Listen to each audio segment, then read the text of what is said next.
Hi, it's Mrs. Cox, and I'm going to show you some ideas for how you could design and make your own model chair at home from things that you might have around the house already. And I'm going to start with cardboard. This cardboard arrived this morning with a parcel, so I think a lot of us have got a lot of cardboard around. This is the kind of cardboard that Frank Gehry used for his wiggle chair, and it's called corrugated cardboard because it's got these wiggly bits of cardboard, two thin layers, and then a wiggly bit that makes the holes, and that makes it very strong and quite insulating, and it's good for protecting things in the post, but it also makes it really good for designing. So let's have a look at what we can do with our cardboard. So I'm going to start with a design for the Viking chair. So I'm going to need a paddle-shaped piece and a piece with a slot in it.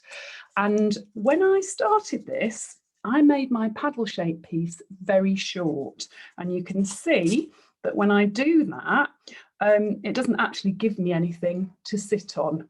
It's completely the wrong shape. So what I need is a really long paddle that goes in, and then it will tilt like that, and I've got a seat-shaped piece there. So you can experiment with what size paddle you need to make your chair work. Now, I've got two hints about cutting. And the first thing I want to say is check with your parents or carers before you do any cutting, because what we don't want is for you to damage yourself or for you to damage the table or the surface you're working on. So first of all, let's look at cutting a shape like this. So what I would do is I would start by cutting the outline of the shape. And if I try and go around the corner like that, it's really awkward. So I'm going to cut along, then I'm going to turn it round and cut in. It's always much easier to cut in than to cut round.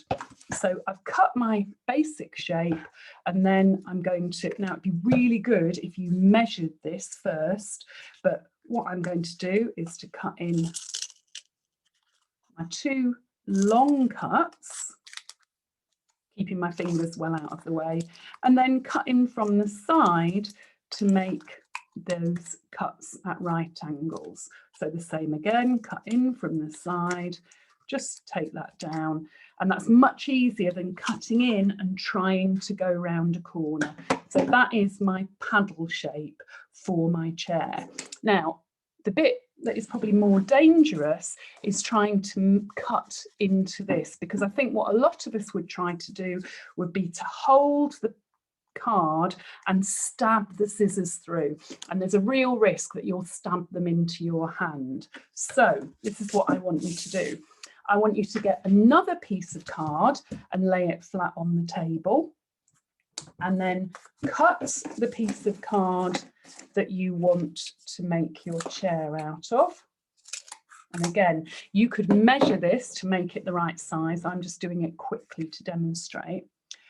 Place it down on a surface and think about, where do I want my slot to be? So I think I want my slot to be about here. And then what we're going to do is use the point of the scissors like a pencil to press down, and you will see that that will puncture the top of the cardboard. And if I turn it over, I can just see the dent where I've done that.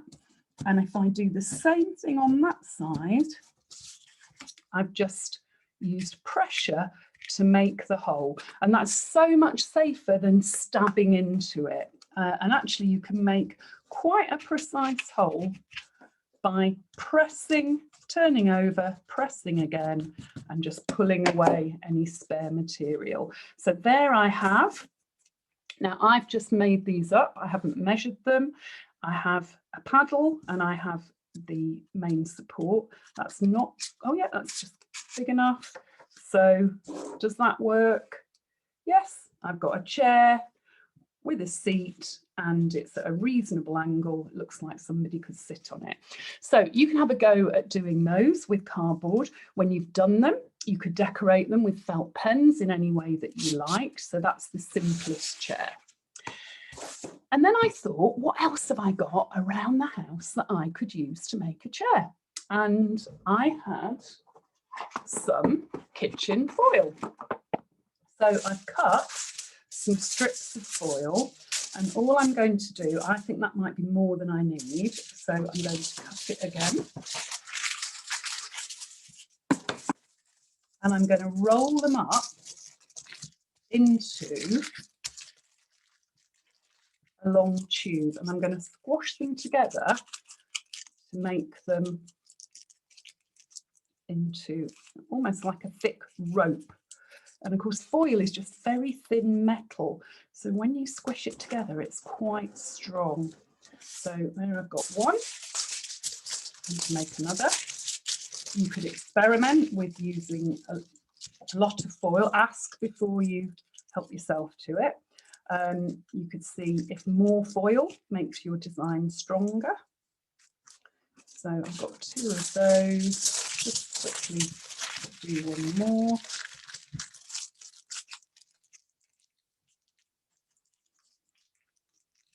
So I've got my basic foil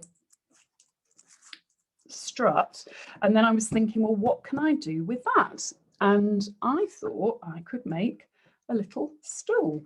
So what I've done here is to make the legs out of pieces of foil like this, and I bent them into shape that could be legs. So I made 2 of those. They'd need to be exactly the same size for the chair to not wobble.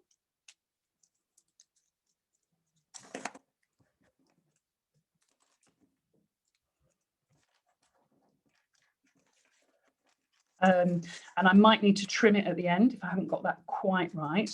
And then I had to think, well, how can I join them?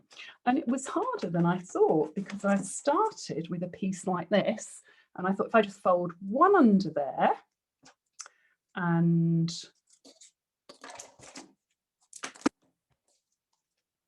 one under there, that will work.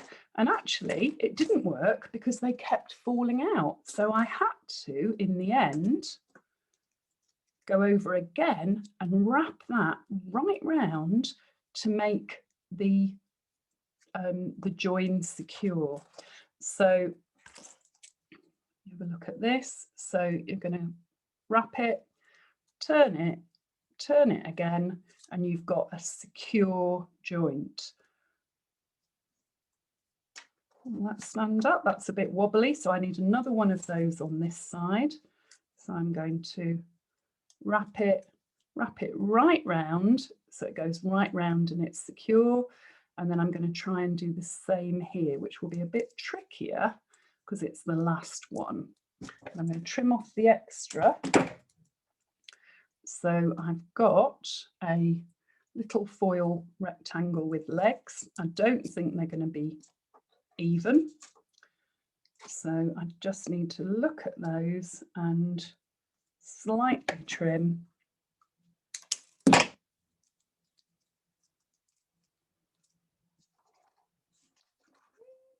Nearly there. I could trim a little bit more to get it completely level. And here you can see I've used flat pieces to make the joining bits. And then I could, if I wanted, pop a cushion on of any material. So lots of possibilities with chair. You could add a back. You could use fabric or card to make cushions or soft bits to lean on. Lots of possibilities with foil. And then finally, I also thought about, oh no, I'll show you. I also had to go at a wiggle chair. So for this, I had to get lots of strips of card, and I'm going to cut another one. So again, I'm just cutting into the card to make a long strip. And then I found for this, there were folds in it already from the box, but I had to bend it all along to make it quite flexible. And then put those together, and I can make all sorts of shapes, but I haven't got glue to make it stick together really securely. I have got glue, but my glue wouldn't work, and you might not have any glue at all.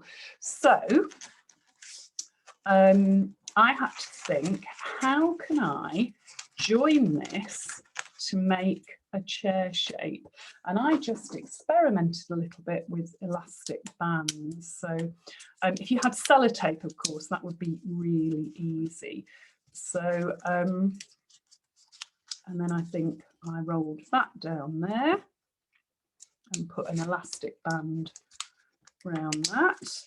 And I could think, well, would that make a chair? Maybe. I could experiment a bit with that, with putting the bands in different places, with having different arrangements of the cardboard. So either sellotape, string, or elastic bands, rubber bands, will help you have a go at making your own wiggle chair. And finally, I had a go with some paper. So I just rolled up some paper into a tube, and then I cut down each side very carefully. So again, you might want to get a grown-up to help you do this. So if I cut halfway and then just pushed and rolled down one side of the paper, I could end up with a tube that would stand up. Now I had to trim it once I'd done it,